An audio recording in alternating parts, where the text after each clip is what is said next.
మీరు కూడా మతంలోకి దిగేశారా? మీరు కూడా ప్రార్థనలకు వెళ్ళిపోతున్నారా? మీరు కూడా మతం పుచ్చేసుకున్నారా? పరిసరాలు అడుగుతున్నారు ఈ బంట్రోతుల్ని. మీరు కూడా మోసపోయారా? ఆయన మాటలకి మీరు కూడా ఆకర్షితులైపోయారా?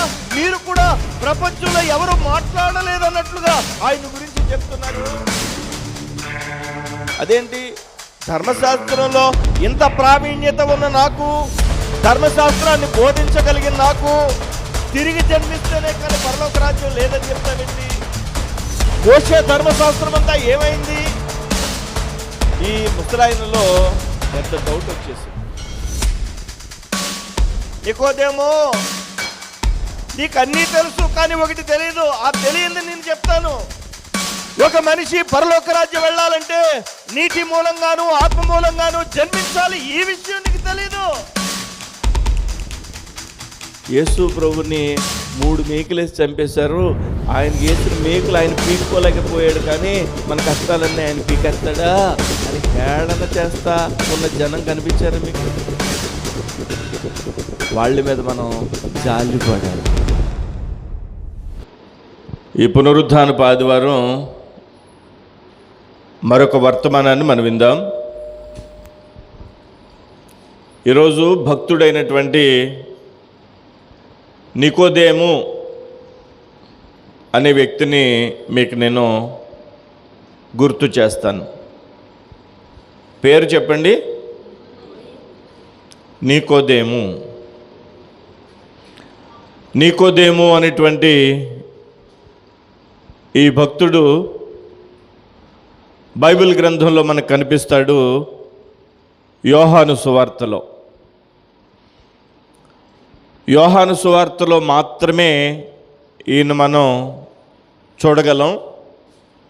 మిగిలినటువంటి 3 సువార్తల్లో మనకు కనిపించడు. భక్తుడైనటువంటి నికోదేము. ఈ నికోదేము అనేటువంటి భక్తుడు ఒక యూదుడు. నికోదేము అనేటువంటి ఈ పేరుకి అర్థం ఏంటంటే ప్రజలకు లేదా జనులకు విజయము అని. జనులకు విజయము. నికోదేమ్. ఈ నైక్ అనేటువంటి క్యాప్లు వాడతారు, నైక్ అనేటువంటి షూస్ వాడతారు. నైక్. ఈ నికోదేంలో ఉండేటువంటి నైక్ హిబ్రూ పదం అది. ఇప్పుడు ఈ నికోదేము అనేటువంటి ఈ భక్తుని గురించి కాస్తంత జాగ్రత్తగా మనం బైబిల్ గ్రంథంలో పరిశీలన చేస్తే యోహాను సువార్తలో మాత్రమే మనకు కనిపించేటువంటి భక్తుడు అందున 3 సందర్భాల్లో కనిపిస్తాడు. ఎవరయ్యా ఈయన నికోదేము అని అడిగితే, నికోదేము ఒక యూదుడు. ప్రభువు అయినటువంటి యేసుక్రీస్తు వారు ఏ యూదా జనాంగం నుంచి వచ్చారో అదే యూదా జనాంగానికి చెందినటువంటి వ్యక్తి యొక్క నికోదేము. అంతేకాదు నికోదేము ఒక పరిసయ్యుడు కూడా. పరిసయ్యుడు అంటే ఎవరు అని అడిగితే ధర్మశాస్త్ర గ్రంథాన్ని బాగా ఔపోసన పెట్టినటువంటి వాళ్ళు, ధర్మశాస్త్రాన్ని పాటించడానికి వేగిరి పడేవాళ్ళు, తాపత్రాయపడేవాళ్ళు ఈ పరిసయ్యులు. యూదుడైనటువంటి పరిసయ్యుడైనటువంటి ఈ నికోదేము ఒక అధికారి కూడా. అంటే ఈయనకి బెనిఫిట్ విషయాలు ఉన్నాయో చూడండి. ఒకటి యూదుడు, రెండవది పరిసయ్యుడు, మూడవది అధికారి. యూదుడైనటువంటి నికోదేము, పరిసయ్యుడైనటువంటి నికోదేము, అధికారి అయినటువంటి నికోదేము, వయసు పెరిగిన వాడు కూడా, పెద్ద వయసు వాడు కూడా. చూడండి, ఒక పెద్ద వయసు ఉన్న వ్యక్తి ఒక చిన్నపిల్లాడు వెళ్ళాడు అనుకోండి ఒక చోటకి, పలకరింపు పెద్దవాళ్ళని ఒకలా పలకరిస్తారు చెప్పండి, చిన్నపిల్లలను ఒకలా పలకరిస్తారు. పెద్దరికం ఒక రకంగా పలకరిస్తారు, చిన్న వాళ్ళని ఒక రకంగా. పెద్దరికం అంటే కాస్తంత ప్యాంటు చొక్కా గౌరవంగా వేసుకుని వెళ్తే ఒక రకంగా పలకరిస్తారు. జీన్ ప్యాంటు 16 జేబులు, మోకాళ్ళ దగ్గర చిరిగిపోయి ఈ చేతులు మా చేతుల దగ్గర చిరిగి వెళ్తే ఒక రకంగా పలకరిస్తారు కదండి. మనల్ని పెద్దరికంగా పలకరించేటప్పుడు గౌరవంగా పలకరిస్తారు. ఇక్కడ నికోదేము విషయంలో కొన్ని విషయాలు మీకు చెప్తూ ఉన్నాను. నికోదేము మొట్టమొదటిగా యూదుడు అని చెప్పాను. అంటే ప్రభు అయినటువంటి యేసుక్రీస్తు వచ్చినటువంటి యూదా జనాంగానికి చెందినటువంటి వాడు. యూదుడైనటువంటి యొక్క నికోదేము పరిసయ్యుడు కూడా. ఈయన యూదుడని, ఈయన పరిసయ్యుడని, ఈయన అధికారి అని, ఈయన వయసు పెద్దవాడు అని చెప్పాను. ఇంతగా ఇన్నిసార్లు ఎందుకు చెప్తున్నారు అయ్యారు మీరు అని అడిగితే, ఇలాంటి పెద్ద ఆయన, ఇలాంటి యూదుడు, ఇలాంటి పరిసయ్యుడు, ఇలాంటి ఒక అధికారి ఏం చేశాడంటే ప్రభు అయినటువంటి యేసుక్రీస్తు దగ్గరకి వెళ్ళాలనుకున్నాడు. ఆ దినాలలో యూదులందరూ కూడా ప్రభు అయిన యేసుక్రీస్తుని వ్యతిరేకించారు. యేసయ్య ఏమని చెప్పాడు? పాత నిబంధన గ్రంథంలో ఉండే అన్నీ కూడా నా ద్వారా నెరవేరుతున్నాయి అని చెప్పాడు. నేనే మార్గము, నేనే సత్యము, నేనే జీవం అని చెప్పాడు. తండ్రి యొద్దకు ఎవరైనా వెళ్ళాలి అని అంటే నా ద్వారా తప్ప మరొక మార్గం లేదని చెప్పాడు. ఈ విషయం యూదులకు రుచించలేదు. నువ్వు కూడా మాలో ఒక మనిషివే కదా అని చెప్పి యూదులు అన్నారు. కన్య మరియా గర్భాన పుట్టినటువంటి ఈ ప్రభు అయిన యేసుక్రీస్తుని యూదులు గుర్తించలేకపోయారు అందరూ కూడా. అయితే శిష్యులు అయినటువంటి ఈ అపోస్తలులు ప్రభు అయిన యేసుక్రీస్తుని అంగీకరించారు. అదేవిధంగా పౌలు కూడా ప్రభు అయిన యేసుక్రీస్తుని అంగీకరించాడు. ఆయన కూడా పరిసయ్యుడే. అలాంటి తెగకు చెందినటువంటి ఈ నికోదేము వయస్సు పెద్ద అయినా యూదుడు, పైగా పరిసయ్యుడు, ఇంకా పైగా అధికారి. ఈయన ప్రభు అయిన యేసుక్రీస్తు దగ్గరికి వెళ్ళాలి అని అంటే ఆయనకి ఒక మనసులో ఆటంకం ఎదురైంది. ఇంతమంది జనాలు యేసుక్రీస్తుని వెంబడించడం లేదు, ఎవరెవరో యేసుక్రీస్తుని వెంబడిస్తున్నారు. మనం ధర్మశాస్త్రాన్ని చదివాం. ఈ ధర్మశాస్త్రాన్ని చదివిన మనం యేసుని వెంబడించాలంటే ఎలాగా అని చెప్పి ఒక ఆలోచన ప్రారంభమైంది నికోదేములో. అందరిలాగా నేను యేసు ప్రభు దగ్గర వెళ్తే ఎలాగా అని అనుకున్నాడు. అనుకుని నా జనులు, నా సొంత వారు, నా బంధువులు యూదులు నన్ను వెలివేస్తారేమో, ఏమైనా అనుకుంటారేమో, యూదుండని నేను యేసు ప్రభు దగ్గరికి వెళ్తే నన్ను చిన్నతనంగా చూస్తారేమో, నా అధికారం, నా యొక్క హోదా, నా పరపతి ఇవన్నీ కూడా తక్కువైపోతాయేమో అని చెప్పి నికోదేమో అనుకున్నాడు. అనుకుని 2వ వచనం, అతడు రాత్రి యందు ఆయన యొద్దకు వచ్చి, రాత్రి యందు ఆయన యొద్దకు వచ్చి. ఎందుకని నికోదేము గారు రాత్రి సమయంలో యేసుక్రీస్తు దగ్గరికి వెళ్ళారు అని అడిగితే, ఏమో మిగిలిన యూదులందరూ చూచి ఈ యూదుడైనటువంటి నికోదేముని వెలివేస్తారనే భయమేమో, మిగిలినటువంటి పరిసయ్యులందరూ చూసి ఈ పరిసయ్యుడైనటువంటి నికోదేముని వెలివేస్తారేమో అని భయమేమో, లేదంటే అధికారి అయినటువంటి నికోదేము యేసు దగ్గరికి వెళ్తే తన యొక్క హోదా, తన పరపతి, తన యొక్క గౌరవం పోతాయని భయమేమో, ఇంకా చెప్పాలంటే యేసు దగ్గరికి వెళ్తే, పగలు వెళ్తే తనని యోధా జనాంగం నుంచి వెలివేస్తారేమో అని భయమేమో, లేకపోతే అధికారి కదా, అసలు యేసు దగ్గరికి పగలు వెళ్ళే ఖాళీయే లేదేమో, ఏమై ఉండొచ్చో. కానీ యేసు ప్రభు దగ్గరికి రాత్రి సమయం అందు వెళ్ళాడు ఈ నికోదేము. నేను చెప్తూ ఉన్నాను, ఈరోజు మన ఆంధ్ర రాష్ట్రంలో కానివ్వండి, భారతదేశంలో కానివ్వండి, రహస్య క్రైస్తవులు చాలామంది ఉన్నారు. రహస్యంగా ప్రభువుని వెంబడించే వాళ్ళు చాలామంది ఉన్నారు. మేము ప్రభు అంటే ఇష్టమండి, ప్రభు అంటే మాకు చాలా ఇష్టమండి, ప్రభువుకి ప్రార్థన చేసుకుంటామండి, కానీ మేము చర్చికి వెళ్ళమండి. ఎందుకు వెళ్ళరమ్మా అంటే, ఏమో ఊరుకోరండి మా వాళ్ళు. మాకు ప్రభు అంటే చాలా ఇష్టమేనండి, ప్రార్థన చేసుకుంటామండి ఇంట్లో, కానీ మేము దేవుని మందిరానికి వెళ్ళమండి, ఎందుకంటే మేము వెళ్తే కనుక పెద్ద పెద్ద గొడవలు అయిపోతాయండి. రకరకాల ప్రజలు రకరకాలుగా చెప్పే సందర్భం మనకి ఈ సమయంలో గుర్తొస్తోంది. నికోదేము రాత్రి సమయంలో వెళ్ళాడు. యేసు ప్రభు దగ్గరికి రాత్రి సమయంలో వెళ్ళినటువంటి ఈయన రహస్య విశ్వాస జీవితం ప్రారంభమయ్యేటువంటి ఆ క్షణాలు ఇవి. దేవునికి మహిమ కలుగునుగాక.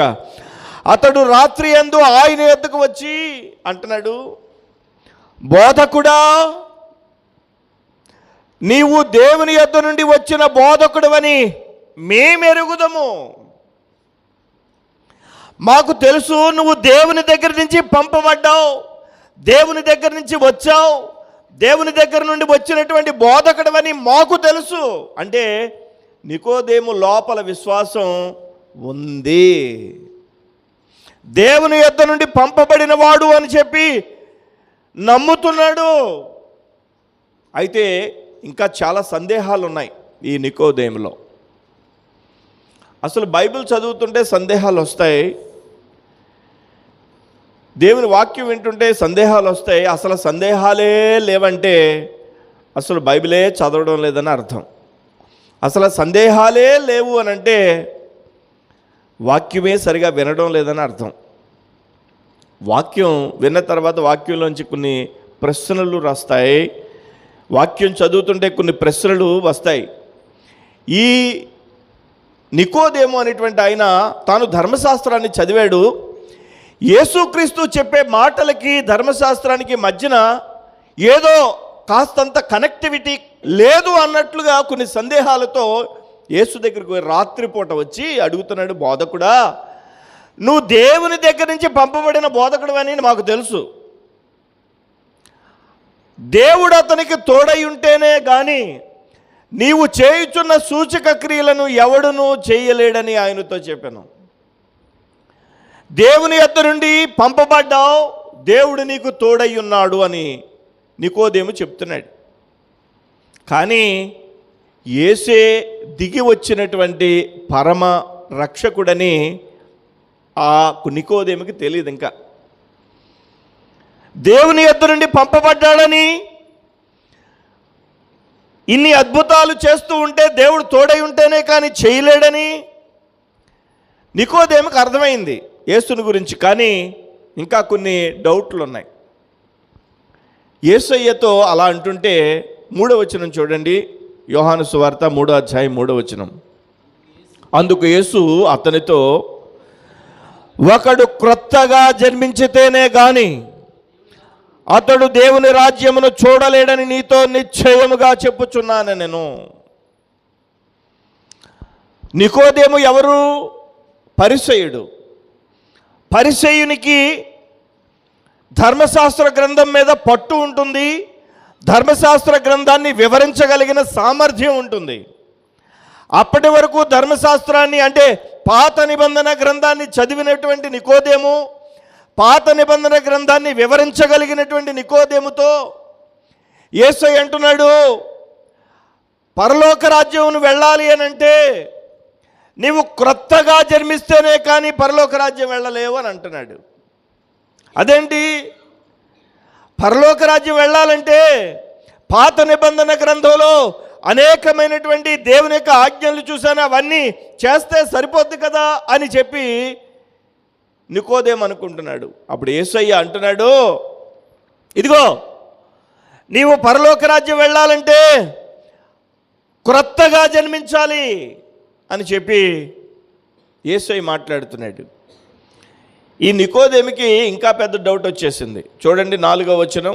అందుకు నికోదేము, ముసలివాడైన మనుష్యుడు ఎలాగూ జన్మింపగలడు? నేను ముసలివాడిని, నేను వయసు మళ్ళిన వాడిని, నేను పెద్దవాడిని, నేను మరలా ఎలా జన్మించగలను? ఎలా జన్మించాలి నేను?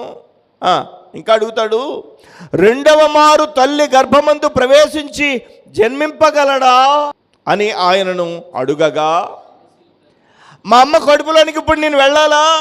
మరలా మా అమ్మ నన్ను కనాలా? 2వసారి జన్మించడం అంటే, మరలా జన్మించడం అంటే ఏంటి అని యేసుక్రీస్తు ప్రభుని అడుగుతున్నాడు. అసలు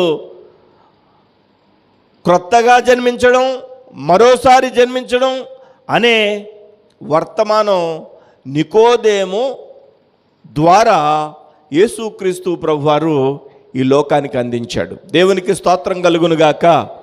క్రొత్తగా జన్మించాలి లేదా మరొకసారి జన్మించాలి అని. మరలా మా అమ్మ కడుపులోనికి వెళ్ళాలా, మరలా నిన్ను తిరిగి పుట్టాలా అని నికోదేము అడిగితే యేసయ్య అంటున్నాడు 5వ వచనంలో, యేసు ఇట్లా, నేను ఒకడు నీటి మూలముగాను ఆత్మ మూలముగాను జన్మించితేనే గాని దేవుని రాజ్యములో ప్రవేశింపలేడని నీతో నిశ్చయముగా చెప్తున్నాను. ఇక డౌట్ లేదు. ఒకడు నీటి మూలముగాను ఆత్మ మూలముగాను జన్మిస్తేనే కానీ దేవుని రాజ్యములో ప్రవేశింపడని నీతో నిశ్చయముగా చెప్తున్నాను. ఎవరు చెప్పిన కామెంట్ ఇది? ఎవరిచ్చిన స్టేట్మెంట్ ఇది? సాక్షాత్తు యేసు ప్రభువారు ఇచ్చిన స్టేట్మెంట్. నువ్వు నీటి మూలంగాను ఆత్మ మూలంగాను జన్మిస్తేనే కానీ నీవు పరలోక రాజ్యం ప్రవేశింపవు. అదేంటి? ధర్మశాస్త్రంలో ఇంత ప్రావీణ్యత ఉన్న నాకు, ధర్మశాస్త్రాన్ని బోధించగలిగిన నాకు తిరిగి జన్మిస్తేనే కానీ పరలోక రాజ్యం లేదని చెప్తావేంటి?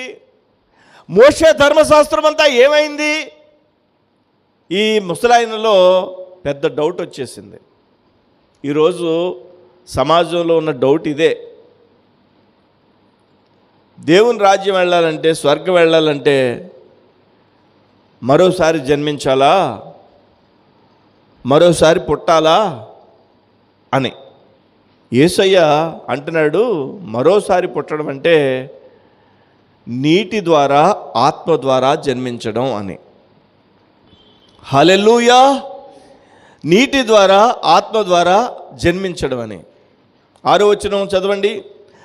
శరీర మూలముగా జన్మించినది శరీరమును, ఆత్మ మూలముగా జన్మించినది ఆత్మయునై ఉన్నది. ఎవరైతే శరీర మూలంగా జన్మిస్తారో వాళ్ళు శారీరకంగా జన్మించారు. ఎవరైతే ఆత్మ మూలంగా జన్మించారో వారు ఆత్మయందు జన్మించారు. మనం అమ్మ కడుపులో నుండి మన జీవితంలో మొట్టమొదటి క్షణాల్లో ఈ భూమి మీదకి వచ్చాం. అది శారీరక జన్మ. ఆత్మ సంబంధమైనటువంటి జన్మ అంటే మనం మరోసారి తిరిగి జన్మించడం. మరోసారి తిరిగి జన్మించడం అంటే ఉన్న జన్మ ఉన్న మనిషి చచ్చిపోయాడని, అంతే కదండి? అవునా కదా?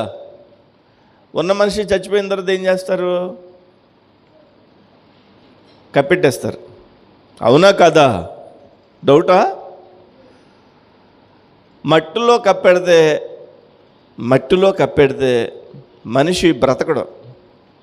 అందుకు యేసు ఏం చెప్పారంటే, ఒక వ్యక్తి నీటి మూలంగా జన్మించడం అంటే చెప్తున్నాను, ఒక వ్యక్తిని దేవుని యొక్క సేవకుడు ఏం చేస్తాడంటే నీటిలో పాతి పెడతాడు. నీటిలో ఏం చేస్తాడు?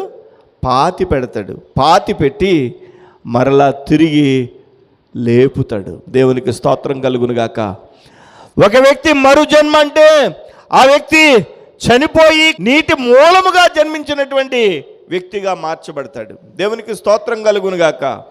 నీటి మూలంగా జన్మించడం అంటే బాప్తిస్మము పొందడం.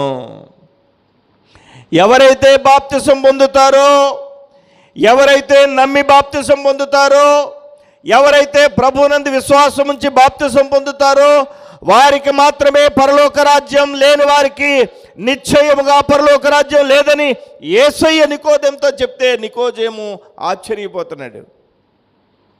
బాప్తిసం పొందాలా, లేకపోతే పరలోక రాజ్యం లేదా? ఎలాగా మా అమ్మ కడుపులోనికి వెళ్ళాలా, మరలా పుట్టాలా? రకరకాల ప్రశ్నలు. యేసయ్య అంటున్నాడు, నీటి మూలంగా నువ్వు తిరిగి జన్మించాలి. ఇంకా అంటున్నాడు, ఆత్మ మూలముగా జన్మించాలి. ఎవరైతే ప్రభువైన యేసుక్రీస్తునందు నీటి మూలంగా మారు మనసు రక్షణ అనుభవంలో ఆ యొక్క బాప్తిసం అనుభవంలోనికి వచ్చారో వాళ్ళు ఎప్పుడైతే బాప్తిసం పొందిన తరువాత దేవుని యొక్క వాగ్దానం ప్రకారం పరిశుద్ధాత్మ దేవుడు వారి మీదకి పావురము వలె వ్రాలి వారిని తన ఆత్మ చేత నడిపించడానికి ఇష్టపడతాడు. యేసయ్య తాను యోహాను దగ్గర బాప్తిసం పొందాడు. యేసయ్యని అడుగుతున్నారు, నువ్వు ఎందుకు బాప్తిసం పొందుతున్నావు? నీకు అవసరం లేదు కదా, నీతి యావత్తు ఇలా జరగాలి కాబట్టి నేను బాప్తిసం పొందాను. నేను బాప్తిసం పొందలేదనుకో, నువ్వే పొందలేదు, మేమెందుకు పొందాలని అంటారని నీతి యావత్తు ప్రపంచంలో ఉన్న ప్రతి మనిషి బాప్తిసం అనుభవంలోనికి రావాలి అని నేను బాప్తిసం పొందుతున్నాను. యేసయ్య బాప్తిసం పొందిన వెంటనే ఒక శబ్దం ఆకాశం నుంచి, ఈయనే నా ప్రియ కుమారుడు, ఈయన యందు నేను ఆనందించుచున్నాను. దేవునికి మహిమ కలుగునుగాక. పరలోకం ఆకాశం నుంచి ఒక తెల్లటి పావురం వచ్చి యేసు మీద వ్రాలినటువంటి ఆ సందర్భాన్ని చుట్టూ ఉండేటువంటి ప్రజలు చూశారు. ఈరోజు నేనేమంటున్నాను, దేవుని యొక్క సన్నిధిలో నికోదేమో యూదుడు, నికోదేము పరిసయ్యుడు, నికోదేము అధికారి, నికోదేము పెద్దవాడు, వయసులో పెద్దవాడు. ఈయన యేసు ప్రభు దగ్గరికి వెళ్ళడానికి, పగల వెళ్ళడానికి ఎందుకని వెళ్ళలేకపోయాడో. ఈరోజు దేవుని మందిరానికి ధైర్యంగా వెళ్ళడానికి చాలామందికి ఇబ్బందే. దేవుని మందిరానికి, దేవుని యొక్క సన్నిధికి ధైర్యంగా వెళ్ళడానికి చాలామంది ఇబ్బందే. ఎవరన్నా చూస్తే మనల్ని వెలివేస్తారేమో అనేటువంటి భయం. నికోదేములో ఏ భయం ఉందో తెలియదు, కానీ రాత్రిపూట చాటుగా యేసు ప్రభు దగ్గరికి వెళ్ళి, బోధకుడా, నువ్వు దేవుని దగ్గర నుండి పంపబడ్డావని తెలుసు, నువ్వు ఇన్ని అద్భుత కార్యాలు సూచక్రియలు చేస్తున్నావంటే దేవుడు నీకు తోడై ఉన్నాడని తెలుసు అంటే యేసయ్య అన్నాడు, నికోదేము, నీకు అన్నీ తెలుసు, కానీ ఒకటి తెలియదు. ఆ తెలియంది నేను చెప్తాను. ఒక మనిషి పరలోక రాజ్యం వెళ్ళాలంటే నీటి మూలంగాను ఆత్మ మూలంగాను జన్మించాలి. ఈ విషయం నీకు తెలీదు. నేను దేవుని దగ్గర నుంచి పంపబడ్డానని, దేవుని తోడై ఉంటే కానీ అద్భుతాలు చేయలేకనని నీకు తెలిసింది. కానీ నీకు తెలియాల్సినటువంటి విషయం ఏంటంటే నీటి మూలంగాను ఆత్మ మూలంగాను జన్మించాలి తిరిగి. హల్లెలూయా. నీటి మూలంగా ఆత్మ మూలంగాను జన్మించడానికి నికోదేముని యేసయ్య ప్రేరేపించాడు. 7వ వచనం, మీరు క్రొత్తగా జన్మింపవలెనని నేను నీతో చెప్పినందుకు ఆశ్చర్యపడవద్దు. నువ్వు ఆశ్చర్యపడిపోతున్నావు. ఆశ్చర్యపడిపోకలాగా నువ్వు క్రొత్తగా జన్మించాలి, తిరిగి జన్మించాలి. గాలి తనకిష్టమైన చోటును విసురును, నీవు దాని శబ్దము విందువే, కానీ అది ఎక్కడి నుండి వచ్చునో ఎక్కడికి పోవునో నీకు తెలియదు. ఆత్మ మూలముగా జన్మించిన ప్రతివాడును అలాగే ఉన్నాడనను. నువ్వెక్కడి నుంచి వచ్చావో తెలియదు, నీకు ఎక్కడికి వెళ్ళిపోతావో తెలియదు. అవునండి. పుట్టాక పుట్టాడంటాం, చచ్చిపోయాక చచ్చిపోయాడంటాం. పుట్టకముందు ఎక్కడున్నాడో తెలీదు, చచ్చిపోయాక ఎక్కడికి వెళ్ళిపోయాడో తెలీదు. ఈ మధ్యకాలంలో మనిషి బ్రతుకుతాడు. ఇది తెలియజేసే గ్రంథమే ఈ పరిశుద్ధ గ్రంథం. దేవునికి స్తోత్రం కలుగునుగాక.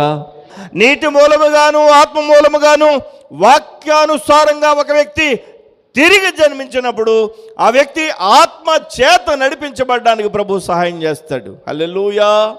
మన పరలోక రాజ్యం వెళ్ళడానికి మనం ఏమన్నా ఖర్చు పెట్టాలండి? బాప్తిసం పొందాలంటే ఏమండి, ఒక్క పైసా కూడా ఖర్చు పెట్టక్కర్లేదు. ఒక్క రూపాయి కూడా ఖర్చు పెట్టక్కర్లేదు. మనం నమ్మి మారు మనసు పొంది బాప్తిసం పొందడం అనేది ప్రభు మనకి ఇచ్చినటువంటి గొప్ప అవకాశం. తిరిగి జన్మించాలి, మనం మారు మనసు పొంది బాప్తిసం అనుభవంలోనికి మనం రావాలి. హల్లెలూయా. మనము నీటి మూలముగాను ఆత్మ మూలముగాను తిరిగి జన్మించాలి. పునర్జన్మ అని ప్రభువునందు మనం మారు మనసు రక్షణ అనుభవంలోనికి రావాలి. హల్లెలూయా. అక్టోబర్ 8వ తారీఖున నేను పుట్టాను మా అమ్మ కడుపులో నుంచి. అక్టోబర్ 8. సెప్టెంబర్ 2 నేను బాప్తిసం పొందాను. నా భౌతికపరమైనటువంటి పుట్టినరోజు అక్టోబర్ 8 అయితే నేను బాప్తిసం పొందినటువంటి రోజు సెప్టెంబర్ 2. అంటే ఒక వ్యక్తి భౌతికంగా తల్లి కడుపులోంచి పుడితే ఆత్మ సంబంధంగా లేదా నీటి మూలంగాను ఆత్మ మూలంగాను దేవుని యొక్క వాక్యానుసారంగా తిరిగి పుట్టాలి. ఇక్కడ నికోదేముకి యేసు ప్రభుకి మధ్య జరిగిన సంభాషణ రాత్రిపూట జరిగింది. అన్నీ విన్నాడు, కామ్గా వెళ్ళిపోయాడు. ఇంటికి వెళ్ళిపోయిన తర్వాత తనకి యేసు ప్రభు వారు చెప్పినటువంటి విషయం తన మనసులో గ్రహించి యేసు ప్రభుని వెంబడించడానికి ఇష్టపడ్డాడు. రహస్యంగానే, కొంతకాలం రహస్యంగానే. కొన్ని విషయాలు మీకు నేను చెప్తాను. యోహాను సువార్తలోనే 7వ అధ్యాయం ఒకసారి తెరచి చూడండి. 7వ అధ్యాయం 50వ వచనం నుండి మనం చూస్తే చివరి వచనాలు 7వ అధ్యాయం 50వ వచనం నుంచి మనం చూస్తే ఇదే యోహాను సువార్త. అంతకు మునుపు ఆయన యొద్దకు వచ్చిన నికోదేము వారిలో ఒకడు. ఈ వచనం మీకు అర్థం కావాలంటే ఇంకా పై వచనం కూడా చదవాలి. చూడండి, పై వచనం కూడా చదవండి. 45వ వచనం నుంచి నేను చదువుతున్న పేరాలో, ఆ బంట్రౌతులు ప్రధాన యాజకుల యొద్దకును పరిసయ్యుల యొద్దకును వచ్చినప్పుడు వారు, ప్రధాన యాజకులు పరిసయ్యులు, ఈ ప్రధాన యాజకులు ఈ పరిసయ్యులు ఎవరు? యేసు ప్రభుకి వ్యతిరేకంగా ఉన్నవాళ్ళు, యేసు ప్రభు మీదకి ప్రజల్ని రెచ్చగొడుతున్నవారు. ఆ మాటకు వస్తే యేసు ప్రభుని సిలువేయండి సిలువేయండి సిలువేయండి అని అరిచినటువంటి జనాలు పరిసయ్యులు. దేవుడికి వ్యతిరేకంగా ఉన్నాడు యేసు అని చెప్పినటువంటి వాళ్ళు. ఈ పరిసయ్యులలోంచి ఒకడు నికోదేము. యేసు ప్రభు దగ్గరికి బంట్రోతులను పంపించారు. అంటే పోలీసు వాళ్ళు అనమాట, పంపించారు యేసు ప్రభు దగ్గరికి. బంట్రోతులు ప్రధాన యాజకుల యొద్దకు పరిసయ్యుల యొద్దకును వచ్చినప్పుడు వారు, ఎందుకు మీరు ఆయనను తీసుకుని రాలేదని అడగగా, అరెస్టు చేసి తీసుకురండి యేసుని అని బంట్రోతులను పంపిస్తే ఖాళీగా చేతులు ఒప్పుకుంటూ వచ్చారు వాళ్ళు. అప్పుడు ఈ పరిసయ్యులు ప్రధాన యాజకులు అడుగుతున్నారు, మీరు ఎందుకని యేసుని అరెస్టు చేసి తీసుకురాలేదు, ఎందుకని మీరు కూడా పెట్టుకుని వెంట పెట్టుకుని రాలేదు అని అంటే ఆ బంట్రోతులు అంటున్నారు, ఆ బంట్రోతులు ఆ మనుష్యుడు మాట్లాడినట్టు ఎవడును ఎన్నడును మాట్లాడలేదన్నరి. ఏంటంటే యేసు ప్రభు మాట్లాడుతుంటే అసలు మేము ఎక్కడా లాంటి మాటలు వినలేదండి బాబు. మేము అరెస్ట్ చేయడానికే వెళ్ళాం, మేము పట్టుకోవడానికే వెళ్ళాం, కానీ ఆయన మాట్లాడినట్టుగా ఇంతవరకు ఎవ్వరూ మాట్లాడలేదండి. అందుకు పరిసయ్యులు అంటున్నారు, మీరు కూడా మోసపోయారా? కొంతమంది అడుగుతారు, మీరు కూడా మతంలోకి దిగేశారా? మీరు కూడా ప్రార్థనలకు వెళ్ళిపోతున్నారా? మీరు కూడా మతం పుచ్చేసుకున్నారా? పరిసయ్యులు అడుగుతున్నారు ఈ బంట్రోతుల్ని, మీరు కూడా మోసపోయారా? ఆయన మాటలకి మీరు కూడా ఆకర్షితులైపోయారా? మీరు కూడా ప్రపంచంలో ఎవరు మాట్లాడలేదన్నట్లుగా ఆయన గురించి చెప్తున్నారు, మీరు కూడా మోసపోయారా? ఏమండి, మనం మోసపోయామా? మనం ప్రభు యొక్క ప్రేమకు పట్టబడ్డాం. దేవునికి స్తోత్రం కలుగును గాక. నిజమైన ప్రేమ యేసు ప్రేమ. మనుషుల ప్రేమ తాత్కాలికంగా ఉండే ప్రేమ. నిజమైనటువంటి ప్రేమ మన ప్రభు అయినటువంటి యేసుక్రీస్తు వారి యొక్క దివ్య ప్రేమ. ఆయన ప్రాణం పెట్టేటంతగా మనల్ని ప్రేమించాడు. ఆయన మనందరి కోసం ప్రాణం పెట్టాడు. దేవునికి స్తోత్రం కలుగునుగాక. ఆ బంట్రోతులతో ఆ పరిసయ్యులు అన్నారు, మీరు కూడా మోసపోయారా? 48వ వచనం, అధికారుల్లో కానీ పరిసయ్యుల్లో కానీ ఎవడైనా ఆయన యందు విశ్వాసం, ఇక్కడ ఎవడన్నా యేసు ప్రభు నమ్ముకున్న వాళ్ళు ఉన్నారా అని అడుగుతున్నారు. కంగారు పడుతున్నారు వాళ్ళు, అడుగుతున్నారు వాళ్ళు. అధికారుల్లో కానీ పరిసయ్యుల్లో కానీ ఎవడైనా ఆయన యందు విశ్వాసం ఉంచెనా? అయితే ధర్మశాస్త్ర మెరుగని ఈ జనసమూహము శాపగ్రస్తమైనదని వారితో అనిరి. ధర్మశాస్త్ర మెరుగని ఈ జనసమూహము శాపగ్రస్తమైనదని అనిరి. ధర్మశాస్త్రం తెలియకపోతే శాపగ్రస్తమే. నిజంగా దేవుని యొక్క వాక్యం మనం తెలుసుకునే కృపనిచ్చాడు ప్రభువారు మనకి.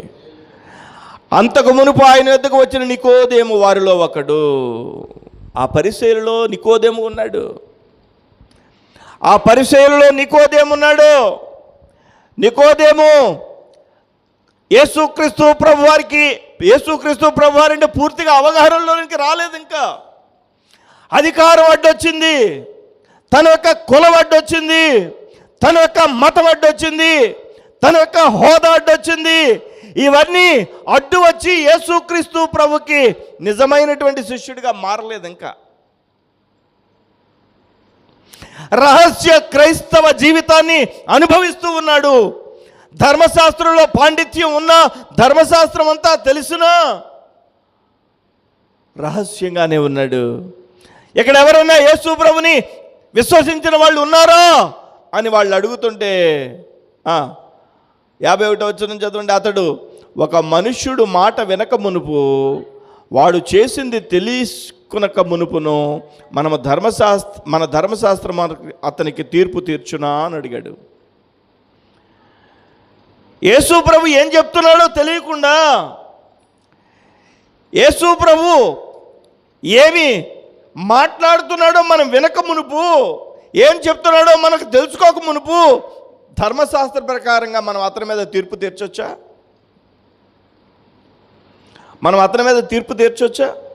ధర్మశాస్త్రం గురించి తెలిసినటువంటి ఈ నికోదేము అంటున్నాడు, ఉట్నే తీర్పు తీర్చేయచ్చా యేసు ప్రభు వారి గురించి?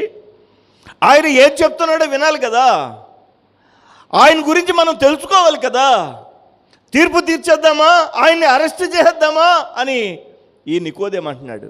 ఒకసారి కనుక ఆయన మాట వింటే చెప్పండి, ఫ్లాట్ అయిపోవాల్సిందే. నిజంగా వింటే హల్లెలూయా. ఒకసారి ఆయన ప్రేమను కనుక వింటే ఆయన ప్రేమకు మనం దాసోహమైపోవాల్సిందే. హల్లెలూయా. ఈ పరిసయ్యుడు అయినటువంటి నికోదేము అంటున్నాడు, చాటు రహస్య విశ్వాసం వాళ్ళల్లో ఉండి, ఆ పరిసయ్యులలో ఉండి చెప్తున్నాడు. ఆయన మాట మనం వింటే అర్థమవుద్ది, ఆయన ఏం చెప్తున్నాడో మనకి తెలిస్తే అర్థమవుద్ది, ఆయన మనం తీర్పు తీర్చొచ్చు. ఇప్పుడు ఆయన గురించి మనం తీర్పు తీర్చకూడదని మన ధర్మశాస్త్రం చెప్తుంది కదా అని చెప్పి పరిసయ్యుడైనటువంటి ఈ యొక్క నికోదేము అంటున్నాడు. గమనించాల్సింది, ఈ ప్రజలు అంటున్నారు, అక్కడ ఉండేటువంటి పరిసయ్యులు అంటున్నారు, చూడండి 52వ వచనం, వారు, నీవును గలిలయుడవా? విచారించి చూడుము, గలిలయలో ఏ ప్రవక్తయు పుట్టడనిరి. గలిలయుడు యేసు ప్రభు ఏ ప్రాంతం వాడు? గలిలయ ప్రాంతం వాడు. గలిలయ ప్రాంతంలో ఏ ప్రవక్త పుట్టడు అని ధర్మశాస్త్రంలో ఉంది. అంటే ప్రవక్త అంటే బాగా ప్రావీణ్యం కలిగినటువంటి బోధించే అవకాశం ఉన్నవాడు. ఈ గలిలయ సముద్ర తీరాన్ని ఉన్న వాళ్ళంతా ఎవరు? పల్లికారులు, అంటే చేపలు పట్టేవాళ్ళు. చదవరులు కాదు వీళ్ళందరూ కూడా. ఎవరు? చేపలు పట్టేవాళ్ళు. ఆ ప్రాంతం నుంచే శిష్యుల్ని ఎన్నుకున్నాడు యేసుక్రీస్తు ప్రభువారు. ఈ పేతురు,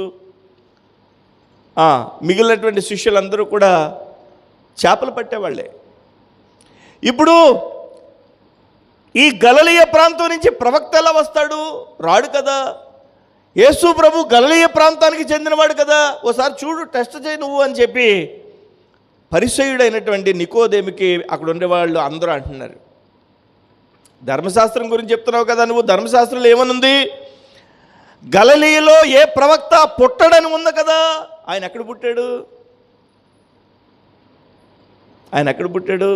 గలిలయలో పుట్టాడేమో అనుకుంటున్నారు వీళ్ళు. బెత్లెహేములో పుట్టాడు ఆయన. దేవునికి స్తోత్రం. బెత్లెహేములో పుట్టాడు, నజరేతులో పెరిగాడు, గలిలయుడుగా పిలువబడ్డాడు. అంటే యేసు ప్రభు ఎక్కడ పుట్టారో వీళ్ళకి తెలీదు, యేసు ప్రభు ఎక్కడ పెరిగాడో వీళ్ళకి తెలీదు, యేసు ప్రభు ఎక్కడ బోధిస్తున్నాడో వీళ్ళకి తెలియదు. కానీ వీళ్ళకి తెలిసిన ధర్మశాస్త్రమును బట్టి యేసుక్రీస్తుకు తీర్పు తీర్చేస్తున్నారు. నేను అదే అంటున్నాను, యేసుని విమర్శించే వాళ్ళు యేసుని గురించి పూర్తిగా తెలిస్తే విమర్శించరు, ప్రేమిస్తారు.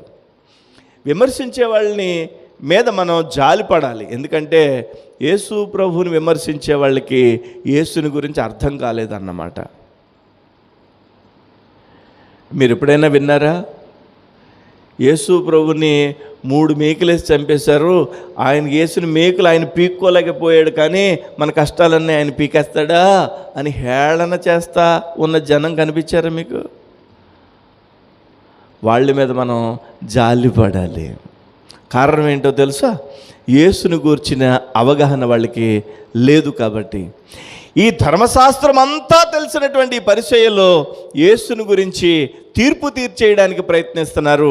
అప్పుడు నికోదేము అంటున్నాడు, ఒక వ్యక్తి ఏం మాట్లాడుతున్నాడో వినకుండా, ఒక వ్యక్తి ఎలాంటి వాడో తెలుసుకోకుండా తీర్పు తీర్చకూడదని ధర్మశాస్త్రం చెప్తుంది కదా అని అడిగితే, ఆ పరిసయ్యులు అంటున్నారు, అదే ధర్మశాస్త్రం గలిలయలోంచి ఏ ప్రవక్త రాడని చెప్తున్నది కదా, నువ్వు చూడు, పరిశీలించు అని అక్కడ ఒక వాగ్వివాదం, ఒక భేదాభిప్రాయం వచ్చినట్లుగా మనం చూస్తాం.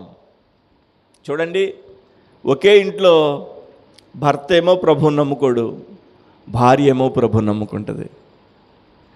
భార్య ఏమో యేసు ప్రభు యొక్క సన్నిధికి వెళ్తానంటది, భర్త ఏమో వద్దంటాడు.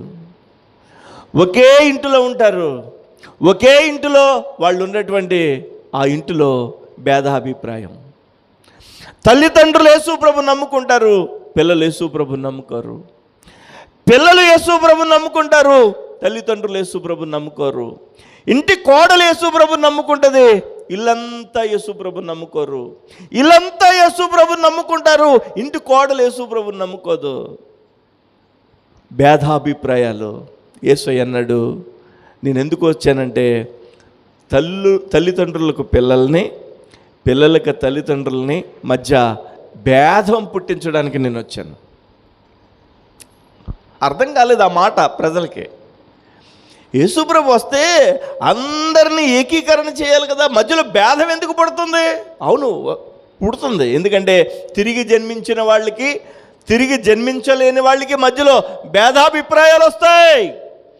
తిరిగి జన్మించిన, మారు మనసు పొందిన, బాప్తిసం పొందిన వ్యక్తి నేను దేవుని మందిరానికి వెళ్ళాలంటారు, నేను వాక్యం వినాలంటారు, నేను రొట్టె ద్రాక్ష రసంలో బల్లారాధనలో పాలు పొందాలంటారు, నేను దేవుని యొక్క రాజ్యానికి అర్హత కలిగిన వాడను అని చెప్పి ధైర్యంగా ఉంటాడు. మారు మనసు రక్షణ పొందలేనటువంటి వ్యక్తులకి చెప్పండి, ఆ అభిప్రాయం ఉండదు. కాబట్టి వారికి వీరికి మధ్యలో భేదాభిప్రాయం వస్తుంది.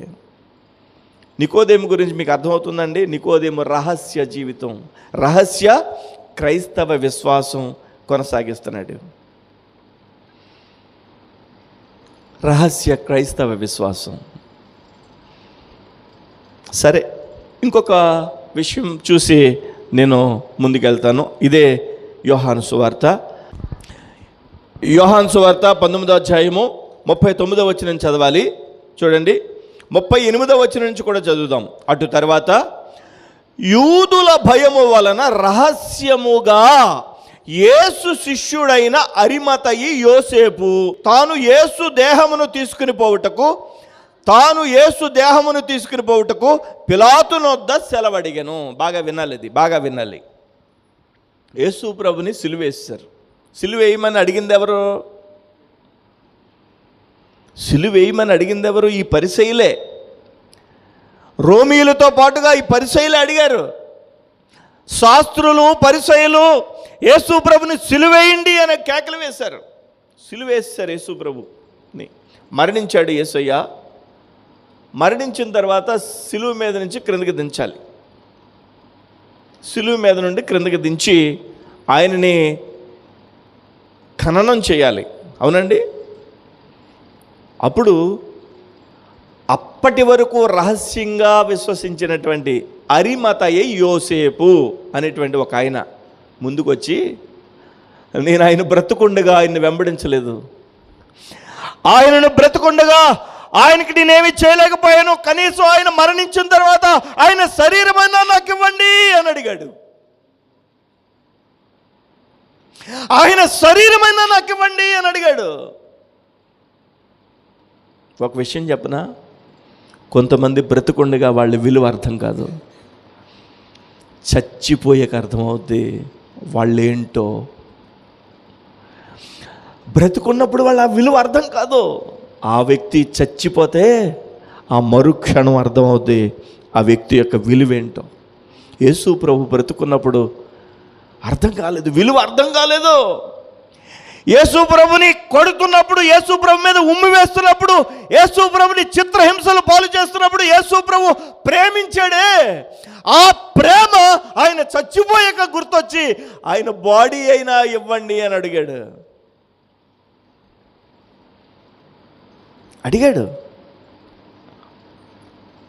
అటు తర్వాత యూదుల భయము వలన రహస్యంగా వెళ్ళాడు. వెళ్ళి యేసు శిష్యుడైన అరిమతయి యోసేపు తాను యేసు దేహమును తీసుకుని పోవుటకు పిలాతు వద్ద సెలవడిగిన పిలాతు దగ్గరికి వెళ్ళి, అధికారి దగ్గరికి వెళ్ళి, ఆయన డెడ్ బాడీ అయినా నాకు ఇవ్వండి అని అడుగుతున్నాడు. కనుక అతడు పిలాతు సెలవిచ్చాను అంటే పిలాతు ఏమన్నాడు, తీసుకెళ్ళు.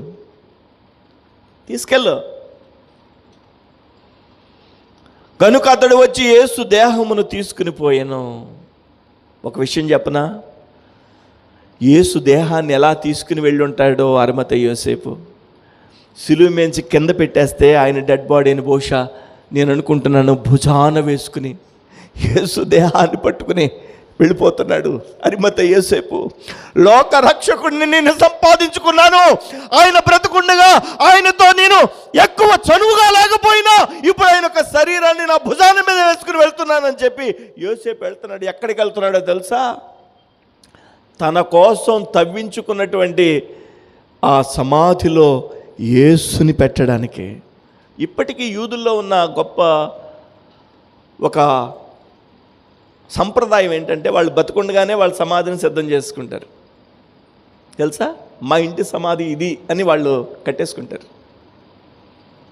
అంటే వాళ్ళకి ఏంటంటే, ఎందుకు కట్టుకుంటారంటే, అలా కట్టుకోవడానికి గల కారణం ఏంటంటే, అరే పిల్లలతో చెప్తాడు, నేను ఎప్పుడు ఉండనురా మీతో, ఆ సమాధిలోకి వెళ్ళిపోతానురా. పిల్లలకు అర్థమవుద్ది, అరే ఎప్పుడు మనం ఈ లోకంలో ఉండం, సమాధిలోకి వెళ్ళిపోతాంరా. మనం సమాధి గురించి మాట్లాడుకోవడానికి భయపడతాం కాబట్టి ఎప్పుడు ఉండిపోతామని కలలు కంటున్నాం. యోసేపు తాను తవ్వించుకున్నటువంటి ఆ సమాధిలోనికి యేసు ప్రభుని తీసుకెళ్ళి పెట్టడానికి యేసుని మోసుకెళ్ళిపోతున్నాడు. ఇప్పుడు చూడండి 39వ వచనం. మొదట రాత్రి వేళ ఆయన యొద్దకు వచ్చిన, మొట్టమొదటిసారి యేసు ప్రభు దగ్గరికి రాత్రి వేళ వచ్చాడు నికోదేమనే ఈ పెద్ద ఆయన. యేసు ప్రభు దేహాన్ని పట్టుకెళ్తున్న ఆయన కాదు, యేసు ప్రభు దేహాన్ని పట్టుకెళ్తున్న ఆయన ఎవరు? అరిమతయి యోసేపు. చెప్పండి, ఎవరు చెప్పండి? యేసు ప్రభు దేహాన్ని సంపాదించుకున్న ఆయన ఎవరు? అరిమతయి యోసేపు దేహాన్ని భుజాన మోసుకుని వెళ్ళిపోతూ ఉంటే 39వ వచనం ఇప్పుడు చదవండి. మొదట రాత్రి వేళ ఆయన యొద్దకు వచ్చిన నికోదేము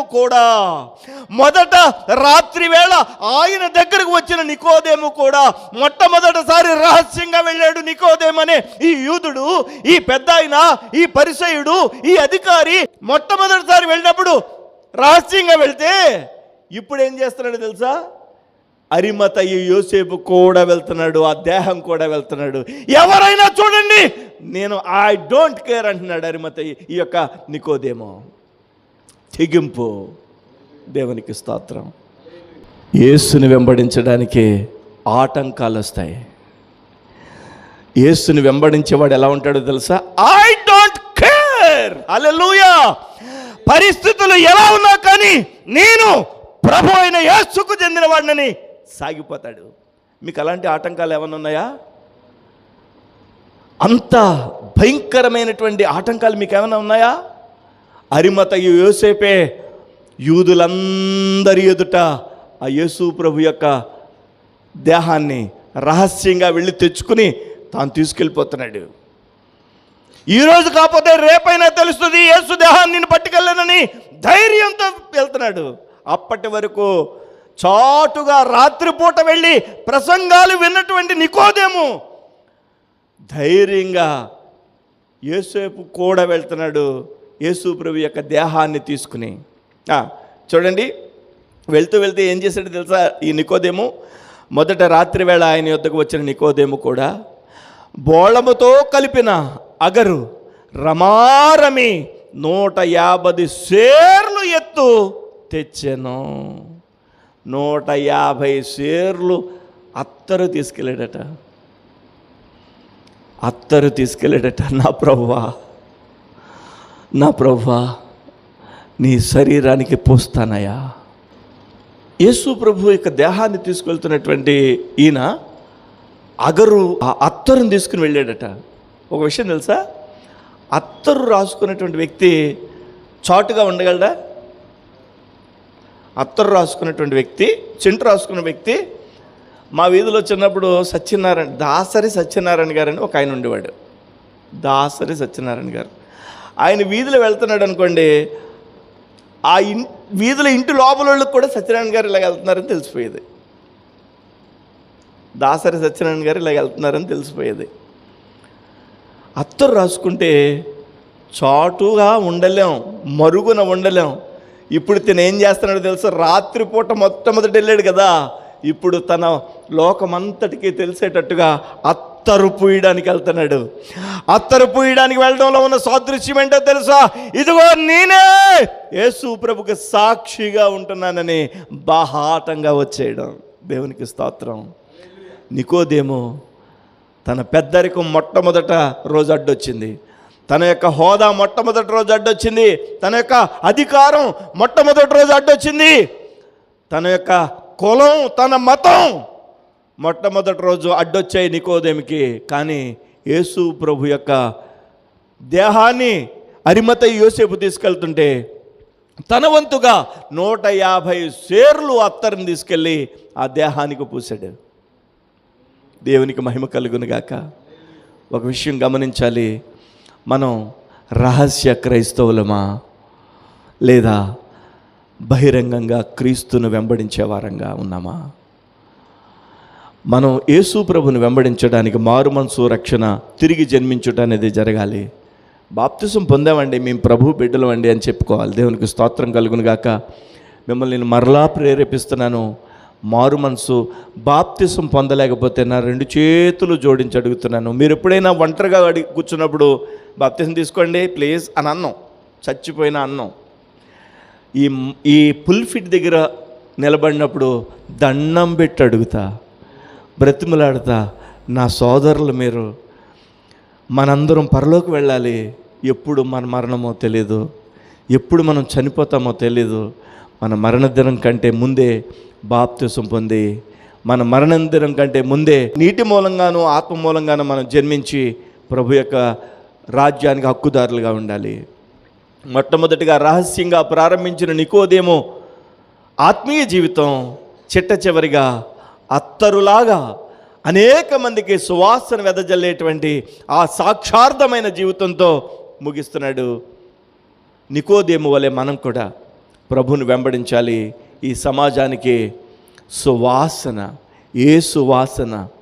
సువాసన ఆత్మ సంబంధమైనటువంటి సువాసన యొక్క పరిమళ వాసన మనం ప్రభువుకి సమర్పించాలి. మన ఆరాధన అంట ధూప దీప నైవేద్యాల కంటే, ఆ యొక్క పరిమళ తైలం కంటే, ఆ సువాసన కంటే అతి మధురమైనదట. మనం ప్రభువుని పాడాలి, ప్రభువుని స్తుతించాలి, వాక్యాన్ని చదవాలి, సాక్ష్యం చెప్పాలి. దేవునికి స్తోత్రం కలుగును గాక. ఈ యొక్క విశ్వాస జీవితంలో ముందుకు సాగిపోవాలి. నికోదేము అనేటువంటి ఈ వ్యక్తిని ప్రభువారు మనకి గుర్తు చేశారు. ఎందుకో తెలుసా? మన వయసు బాప్తిస్మానికి అడ్డు కాకూడదు, మన హోదా బాప్తిస్మానికి అడ్డు కాకూడదు, మన కులం బాప్తిస్మానికి అడ్డు కాకూడదు, మన మతం బాప్తిస్మానికి అడ్డు కాకూడదు, మన పాండిత్యం బాప్తిస్మానికి అడ్డు కాకూడదు. ఇవన్నీ ప్రక్కన పెట్టి నీటి మూలముగాను ఆత్మ మూలముగాను జన్మించినటువంటి నికోదేము వలె ఈ లోకంలో ఉన్న ప్రతి ఒక్కరూ నీటి మూలముగా, బాప్తిస్మ మూలముగా, ఆత్మ మూలముగా, అంటే దేవుని యొక్క ఆత్మ సంబంధమైనటువంటి అనుభవ జ్ఞానం మూలంగా తిరిగి జన్మించి ఆయన యొక్క రాజ్యానికి హక్కుదారులుగా మార్చబడాలి. నికోదేము వలె రహస్య క్రైస్తవ జీవితాన్ని ప్రారంభించిన నికోదేము బట్ట బయలుగా, బాహాటంగా, సువాసన వెదజల్లుతూ అత్తరు పూసినటువంటి నికోదేము వలె మన సాక్ష్యము, మన విశ్వాస జీవితము ఈ లోకంలో ప్రభు యొక్క కృప కోసం బయట ప్రజలకు సాక్ష్యం ఇవ్వాలి. వీధి దీపాలు ఎక్కడ పెడతారు? వీధి దీపాలు ఎక్కడ పెడతారు? వీధి లైట్లు ఎక్కడుంటాయి? వీధి లైట్లు ఎక్కడుంటాయి? చెప్పాలి గట్టిగా. స్తంభానికి ఉంటాయి. స్తంభం పైన కడతారు. వాక్యంలో ఏమైనా ఉందంటే, మీరు దీపము వెలిగించి మంచము క్రిందో కొంచెము క్రిందో పెట్టకూడదు, అది దీపస్తంభం మీద పెట్టాలి. అంటే మీరు విశ్వాసంగా ఉన్నారా? మీరు బాప్తిసం పొందండి, మీరు మారుమనసు పొంది బాప్తిసం పొంది దేవుని కృపలో ఉండండి, దేవుని పిల్లలుగా మీరు సమాజంలో ఉండండి. దేవుడు మిమ్మల్ని విడిచిపెట్టడు, దేవుడు మిమ్మల్ని ఆశీర్వదిస్తాడు అని దాని అర్థం. దేవునికి స్తోత్రం కలుగును గాక. మనం వెలుగుతున్నటువంటి దీపాలుగా ప్రభు యొక్క రాజ్యంలో ఆయన హక్కుదారులుగా ఉండడానికి ప్రభువే మనందరికీ సహాయం చేయును గాక. ఆమేన్. దేవుడి మాటల్ని మన హృదయాలలో ఫలింప చేయును గాక. మోకరించండి, ప్రార్థన చేసుకుందాం.